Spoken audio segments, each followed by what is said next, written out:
Bonjour, je m'appelle Julien Thomasson. Je suis le chef de l'hôtel-restaurant La Ména à Gex, dans le pays de Gex, à l'autre bout de l'Ain.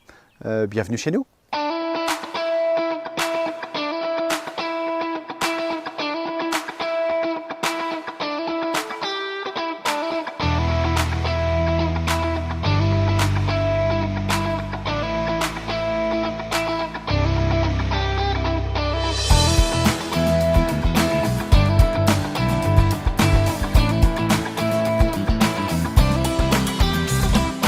Donc les ingrédients, truite du Jura, ingrédient principal après la crème bien sûr et le beurre de Bresse, du vin blanc, de la crème, l'ail des ours qu'on a fraîchement ramassé, d'accord, juste dans le col, 100% bio.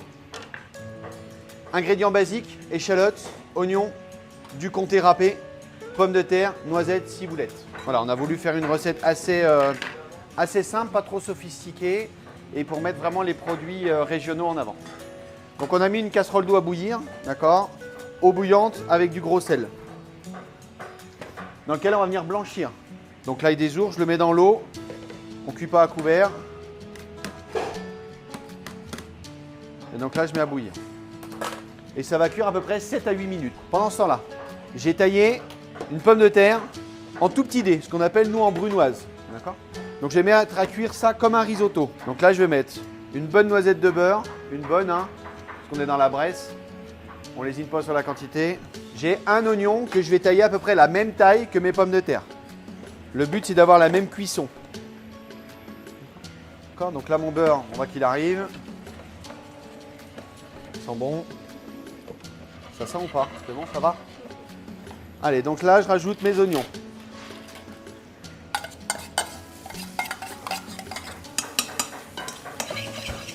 Donc là, je fais ce qu'on appelle suer. D'accord? Donc sans aucune coloration. Le but, c'est juste de cuire. Une fois que c'est sué, je vais rajouter ma brunoise de pommes de terre.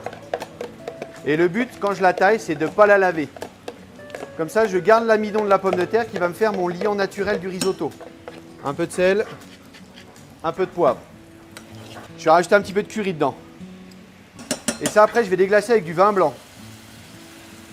Et le but, ça va être de garder la pomme de terre croquante. Et donc là, je vais rajouter au fur et à mesure un peu de bouillon de légumes. Et je rajoute comme un risotto, vraiment au fur et à mesure. Le vin blanc me permet à ce que ma pomme de terre reste bien ferme et pas qu'elle s'écrase et qu'elle ne parte pas en purée. J'ai récupéré toutes les parures de mes morceaux de pommes de terre que j'ai taillés en petits dés. Et je vais faire comme une mousse de pommes de terre à la crème. Donc vraiment quelque chose de super onctueux et super frais. Donc là, j'ai mis simplement mes parures de pommes de terre avec de l'eau, je fais cuire comme une purée et je mets du gros sel dedans. Donc là, je mets ça à cuire, ça va prendre à peu près une petite dizaine de minutes et après ça, je vais le mixer. Donc là, je vais mixer, je prends mes herbes, je mets mes herbes dedans et je vais mettre mon beurre. Et donc là, je vais mettre à mixer. J'ai ma truite, d'accord? Donc là, je vais prendre un morceau de grosse truite, d'accord? Que simplement, je vais la couper en deux. Comme ceci, voilà.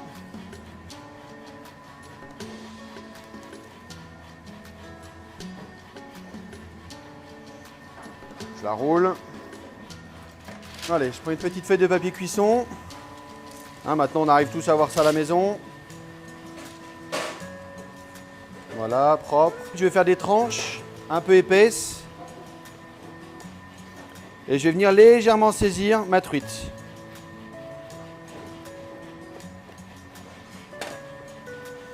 Donc, je mets dans ma poêle mon papier sulfu et je prends de l'huile d'olive. Un peu de poivre, un petit peu de sel. Donc le but, c'est que je veux légèrement que ça saisisse, juste que ça blanchisse l'extérieur. Et après, ça va être de les cuire au dernier moment, juste dans un four légèrement chaud. Donc là, on a juste un côté légèrement cuit sur le côté. Voilà. Donc là, j'ai récupéré mon beurre tout vert. Et donc là, après, je récupère et je passe ça pour récupérer vraiment que mon beurre. Donc je prends, je presse bien. Voilà, donc j'ai mon beurre avec le verre dedans. Donc là, mes patates, elles sont cuites. Donc ça, je vais goûter. D'accord? Et je vais récupérer que la patate. je mets mes pommes de terre dedans. Ce qui me permet en fait de rien perdre. Ça, je vais mixer avec de la crème. Là, je mets ma crème dedans et je vais mettre à mixer. Et là, je vais mettre un tout petit peu de beurre. Je vais mettre à peu près ça. On voit bien le morceau? Ah, allez, 5 grammes. Allez, 6 grammes, allez. Et je mets dedans. Comme on dit, Nako, le gras, c'est... Tiens, viens, on va dire à la fin. Viens. Répète à la caméra. Le gras, C'est la vie. c'est bien, c'est bien. On a une purée qui est vachement souple. D'accord? Donc là, je vais la passer là-dedans. Et je pense que je vais rajouter un petit peu de crème ou peut-être encore un peu de beurre, ça dépend. Et donc là, je passe pour récupérer au maximum ma pomme de terre. Donc là, je chauffe. D'accord? Donc c'est quelque chose qu'on peut tout faire à l'avance. Et là, je vais rajouter un petit peu de crème.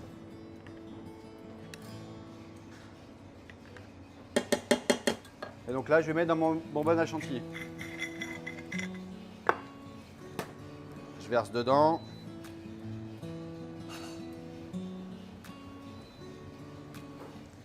Et là, donc, je verse mon siphon. Et ensuite, je vais le maintenir au chaud. Donc, j'ai préchauffé mon four, 140 degrés. Voilà, je peux enlever mon petit papier film que j'ai mis autour, délicatement. Voilà, toi. Et donc ça, après, je vais le passer au four. Je vais le mettre à peu près 2 minutes. Donc ça cuit vraiment très vite. Donc là, on va dresser 2 assiettes. Donc là, dans mon risotto, je vais rajouter un peu de crème. D'accord? Toujours un peu, pas trop, hein.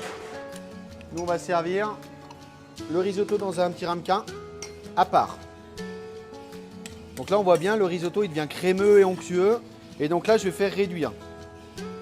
Et à la fin, je vais le lier avec le comté. Donc là, on a la petite truite qui est belle, comme nous.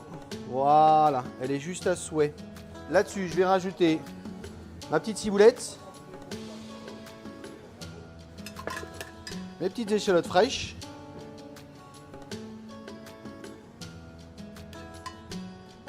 Des petites noisettes. Et mes petits croûtons de pain. Pour amener vraiment ce côté croustillant.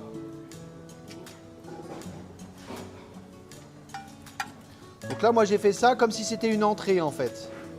Je mets un tout petit peu de crème. Voilà, je stoppe la cuisson et je mets mon comté dedans. D'accord? Le but, c'est de ne pas le cuire. C'est juste que ça vienne lier mes pommes de terre. Pour avoir un côté très onctueux, très savoureux. Voilà, mon risotto, il est beau. Je vais dresser mon beurre dans le fond de mon assiette. Ensuite, je vais prendre ma truite. Que je vais venir poser. Et sur le côté, je vais mettre mon siphon de pommes de terre.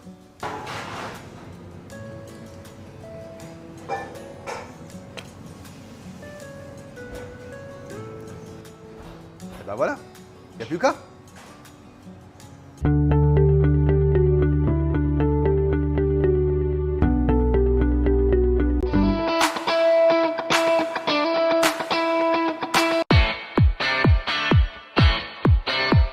Donc on est à l'hôtel-restaurant La Ménard, on est sur la commune de Gex, on est vraiment à l'autre bout de l'Ain par rapport à Bourg. Voilà, on est situé à 1300 mètres à peu près d'altitude, on est juste en dessous du col de la Faucille. Donc c'est un hôtel qui existe depuis plus de 140 ans, il y a eu 3 familles depuis la création qui sont propriétaires de ce bien, ça appartient à M. Debreu. Pour ma part, je suis arrivé en 2019 ici avec ma femme. On a un hôtel 4 étoiles, 21 chambres, 2 restaurants. Un restaurant gastronomique, une étoile Michelin et un restaurant bistronomique. Le but, voilà, c'est de faire découvrir les produits locaux de qualité. Déjà, je suis né à Bourg, donc voilà, je suis un ventre jaune d'origine. J'ai toujours connu la crème et le beurre dans ma cuisine, moins d'huile d'olive. Donc c'est vrai que c'est naturel, entre guillemets, pour moi d'utiliser ça. Mais encore une fois, on l'utilise avec parcimonie, pas trop, hein, 5 grammes par recette. Le but, c'est de créer une cuisine qui est goûteuse, sans forcément avoir ce côté lourd de la cuisine. Donc c'est vrai que la crème et le beurre de Bresse, de par sa connotation déjà régionale et de par sa qualité, nous permet aussi bien de faire du beurre cuisiné, des entrées, des plats, des desserts, de cuire, de ne pas cuire. Voilà, il y a une palette entre guillemets qui nous permet de travailler, et surtout on a la chance aussi de pouvoir avoir une diversité sur toute l'année, parce que le beurre n'est pas le même toute l'année, la crème n'est pas la même toute l'année. Donc voilà, ça nous permet aussi d'agrémenter en fonction des recettes. Et vu qu'on veut une cuisine vivante, bah voilà, il faut qu'on ait des produits vivants. Alors les épicuriens, on est une bande de cuisiniers, tous très différents. Voilà. Et moi ce que j'aime beaucoup là-dedans, c'est ça, c'est ce côté très diversifié dans l'association. Chacun son style de cuisine, chacun est différent, chacun fait un style de restauration différent, mais on a tous, entre guillemets, un filon marqueur qui est de la passion, la transmission et de travailler, de mettre en valeur des produits locaux. Et le but, c'est de faire une mixité avec tout ça et de créer des événements autour des épicuriens, créer des événements autour de produits que l'on souhaite défendre et voilà, qui ont les mêmes valeurs que nous.